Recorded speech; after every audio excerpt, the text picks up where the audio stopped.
जय मसीह की जय जोहार। मैं हूं आपका अपना हमसफर एसएचएन के बुलेट शंकर और आप सभी कीजिए मेरा स्वीकार। बहुत बहुत नमस्कार।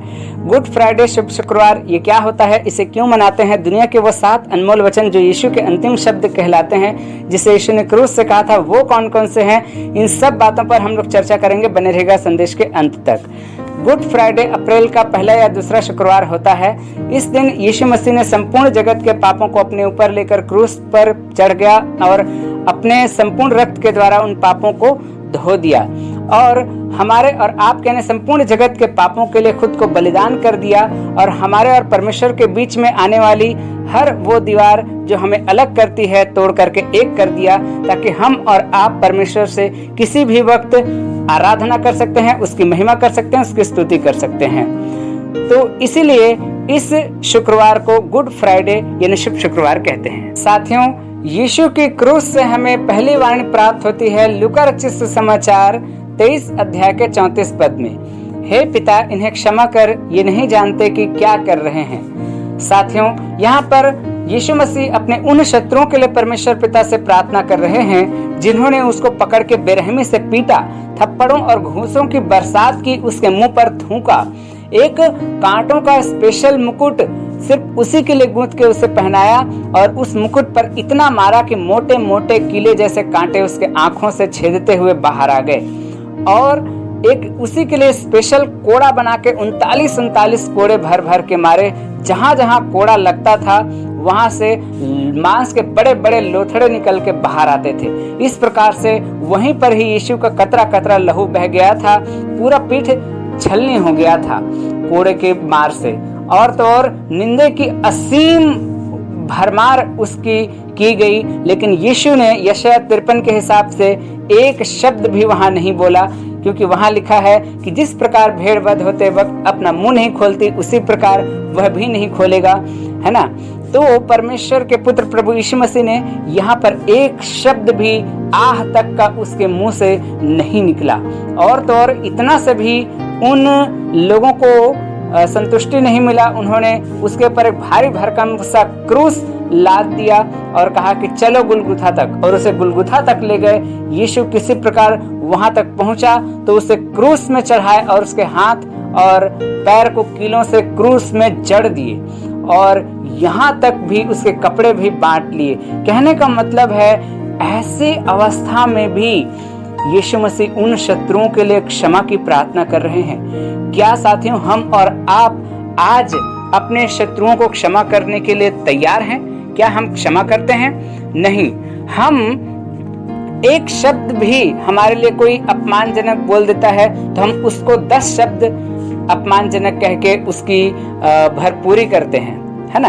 तो कहने का मतलब है, यीशु मसीह अपने ऐसे शत्रुओं को क्षमा कर रहे हैं। साथियों, एक क्षमा का यदि सबसे बड़ा उदाहरण पेश किया जाएगा तो यीशु का यही वचन है, हे पिता, इन्हें क्षमा कर, ये नहीं जानते कि क्या करते हैं। साथियों, आज हमें और आपको भी अपने शत्रुओं को क्षमा करना है, क्योंकि यीशु ने हमें सिखाया कि जो तुम्हें सताएं उनके लिए प्रार्थना करो, जो तुम्हारी निंदा करें उन्हें क्षमा करो, है ना।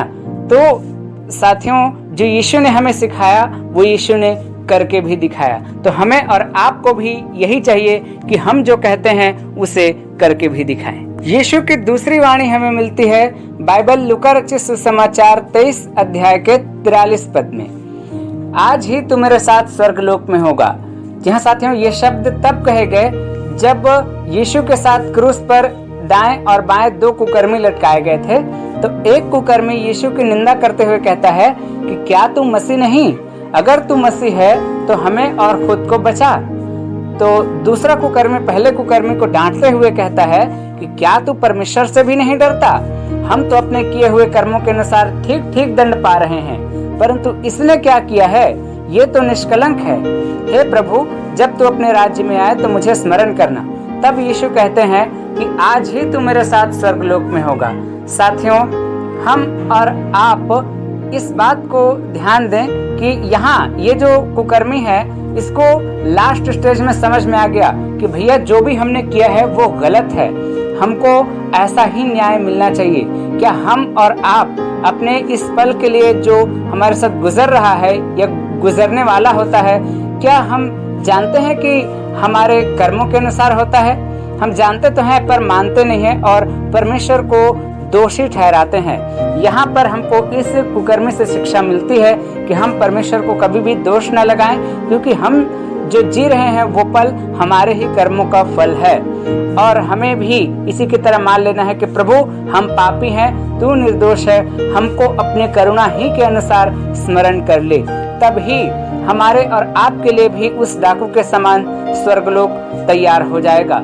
और हमें भी उस डाकू के समान ये मानना है कि प्रभु निष्कलंक है, पवित्र है और प्रभु का राज्य निश्चित रूप से आने वाला है, आएगा, है ना, आएगा, आने वाला है। हमको ये मान लेना है, तभी हम प्रभु के उस राज्य में, यानी जो स्वर्गीय राज्य है, इसमें हम प्रवेश करने पाएंगे। यीशु की तीसरी वाणी हमें प्राप्त होती है बाइबल यूहन्ना रचित सुसमाचार 19 अध्याय के 26 और 27 वचन में, जहाँ यीशु कहते हैं, हे नारी देख ये तेरा पुत्र है, हे पुत्र देख ये तेरी माता है। इस दृश्य में यीशु की माता यानी माता मरियम दूर खड़ी होकर के इस सोच में आंसू बहा रही होती हैं कि कौन है अब जो मेरा सहारा बनेगा, मेरी रक्षा करेगा, मेरी चिंता करेगा। कौन है अब जो मैं जिससे खुल के प्रेम कर सकती हूँ, मैं अपनी जान से भी ज्यादा चाहूंगी, क्योंकि जो भी कुछ मेरे लिए ये सब था वो तो अब मुझे हमेशा हमेशा के लिए छोड़ के स्वर्ग से धारने वाला है। तभी यीशु मसीह उसकी ओर देख करके कहते हैं, हे नारी देख ये तेरा पुत्र है। और उससे जिससे वो अत्यधिक प्रेम करते थे, यानी कि यूहन्ना उस चेले से कहते हैं, हे पुत्र देख ये तेरी माता है। यानी कि यीशु मसीह स्वर्ग से धारने से पहले क्रूस में भी अपनी जिम्मेदारियों को नहीं भूले। वो अपनी माता की जिम्मेदारी अपने प्रिय चेले यूहन्ना पर डाल देते हैं, और वो जो प्रिय चेला है यूहन्ना उसी समय से अपनी माता बना करके यीशु की माता को अपने घर ले जाता है। साथियों, यहाँ पर हमको और आपको एक असीम शिक्षा मिलती है कि हमें भी अपने माता और पिता की जिम्मेदारी से कभी भी भागना नहीं है। हमको जिस प्रकार हम बच्चे में अपने माता पिता की जिम्मेदारी होते हैं, उसी प्रकार माता पिता भी जब हम जवान होते हैं तो वो हमारी जिम्मेदारी बनते हैं। कभी भी अपने फर्ज से भागना नहीं है, क्योंकि 10 आज्ञाएं परमेश्वर ने हमें बाइबल में दी है जो मुख्य मानी जाती हैं। उसमें 4 आज्ञा तो परमेश्वर से संबंधित है जो हमारा और परमेश्वर का होना चाहिए, और 6 आज्ञा हमारा संसार में रहते हुए कैसा जीवन होना चाहिए उस पर आधारित है। तो उसमें का जो पहला आज्ञा है वो है अपने माता और पिता का आदर कर, तब तू पृथ्वी में अधिकारी से जीवन प्राप्त कर सकेगा। यीशु की चौथी वाणी मिलती है मत्ती रचित सुसमाचार 27 अध्याय के 46 वचन में और मरकुस रचित सुसमाचार 14 अध्याय के 42 वचन में भी, कि एली एली लमा शबक्तनी, अर्थात हे मेरे परमेश्वर तूने मुझे क्यों छोड़ दिया है। साथियों, ये वही अवस्था है जब यीशु दुनिया के समस्त पापों को अपने ऊपर लिए हुए क्रूस में सवार है। साथियों, हम जानते हैं कि परमेश्वर का एक पापी से मिलना असंभव है। जी हाँ दोस्तों, जैसे कि अंधकार का ज्योति से मिलना, तो परमेश्वर पवित्र है और यीशु दुनिया के समस्त पापों को अपने ऊपर लिए हुए है, इसलिए वो परमेश्वर से दूर है, परमेश्वर से वो नहीं मिल सकता है। अब चाहिए कि यीशु अपने हर एक खून के कतरों के द्वारा उन समस्त पापों को धो करके खुद को क्रूस के द्वारा बलिदान करके परमेश्वर के पास आए। तब साथियों, यीशु ही वो पहले व्यक्ति हैं जिनकी मृत्यु पर सूरज और चांद भी शर्मिंदा हो गए थे, और किसी भी की मृत्यु पर सूरज और चांद नहीं लजाए। जी हाँ दोस्तों, लिखा है 2 पहर से तीसरे पहर तक पूरे वर्ल्ड में अंधकार छाया रहा। और इसी अवस्था में यीशु कहते हैं कि एली एली लमा शबक्तनी, अर्थात हे मेरे परमेश्वर तूने मुझे क्यों छोड़ दिया। इस अवस्था में यीशु शारीरिक के साथ आत्मिक युद्ध भी लड़ रहे थे। वो अपने समस्त खून के हर कतरे के साथ उन पापों को धो रहे थे जो वो उठाए हुए थे। यीशु की 5वीं वाणी मिलती है बाइबल यूहन्ना रचित सुसमाचार 19 अध्याय के 28 वचन में, कि मैं प्यासा हूँ। साथियों, इस वक्त तक यीशु ढेर सारी शारीरिक यातनाओं को भी झेल चुके थे, और अब वो वक्त आ गया था जबकि वो अपने बारे में लिखी हुई एक और भविष्यवाणी को भी सिद्ध करें, जो लिखा है भजन संहिता 69 अध्याय के 21 वचन में, कि लोगों ने मेरे पीने के लिए मुझे सिरका दिया। और जब यीशु ने कहा कि मैं प्यासा हूँ, तो लोगों ने मुर्र मिला हुआ दाखरस स्पंज में रख के उसे चुसाया, और यहाँ पर वो भविष्यवाणी पूरी हुई। साथियों, और हम देखते हैं कि यीशु कौन से, निश्चित रूप से वो किसके प्यासे थे? वो निश्चित रूप से हम देखते हैं कि भगवान प्रेम के प्यासे होते हैं, ना कि किसी और चीज के।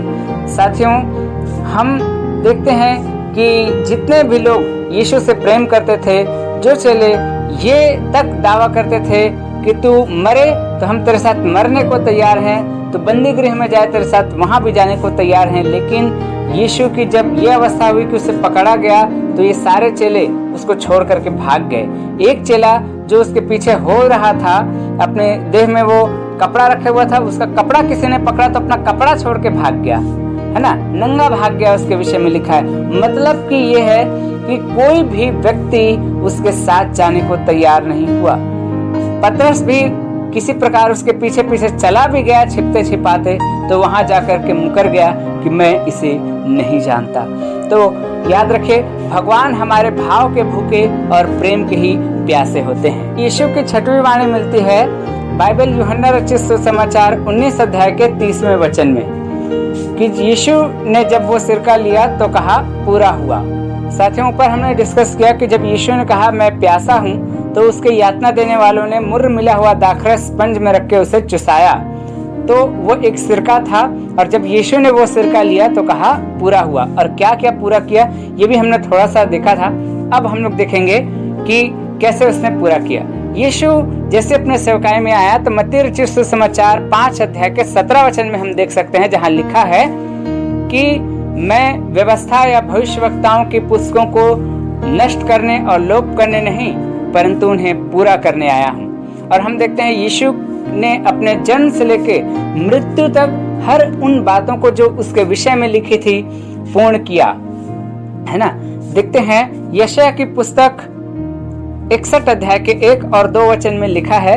यशायाह यीशु से 700 वर्ष पहले आए थे और उन्होंने लिखा था, है ना, यशायाह 61 के 1-2 में, कि प्रभु का आत्मा मुझ पर है, उसने सुसमाचार सुनाने के लिए मेरा अभिषेक किया है और मुझे इसलिए भेजा है कि मैं खेदित मन वालों को शांति का और बंदियों को छुटकारे का, कैदियों को स्वतंत्रता का, परमेश्वर के प्रसन्न रहने के वर्ष का और न्याय यानी पलटा लेने वाले दिन का प्रचार करूं, और सब शोक करने वालों और विलाप करने वालों को शांति दूं।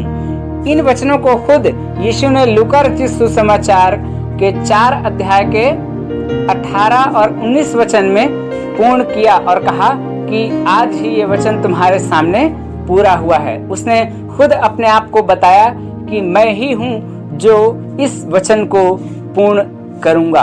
और निश्चित रूप से हम देखते हैं कि वो वचन यीशु ने अपने जीवन के द्वारा, अपने कार्यकलापों के द्वारा उन वचनों को पूर्ण किया, है ना। तो ये बातें हैं।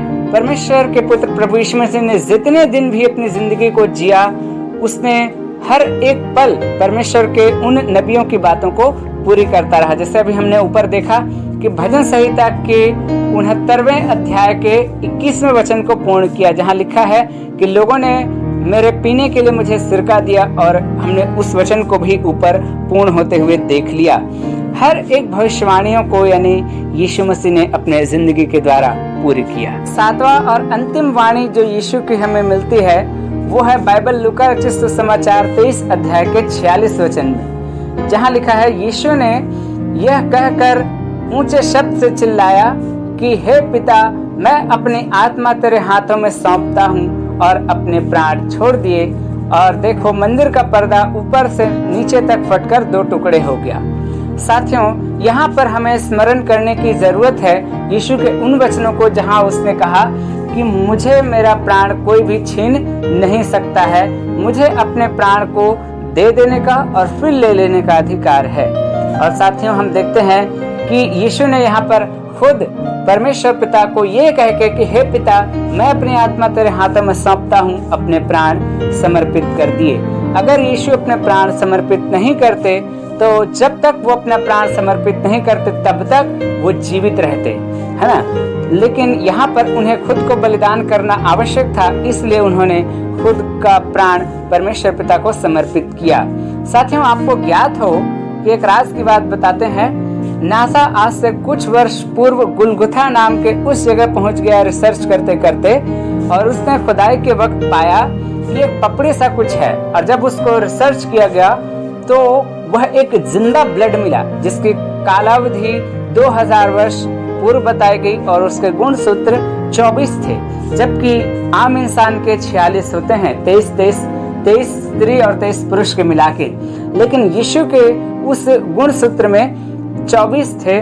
ये बात उन्होंने माना कि ये निश्चित रूप से यीशु के ही ब्लड हो सकते हैं, क्योंकि ये जिंदा ब्लड है और 2000 वर्ष पूर्व।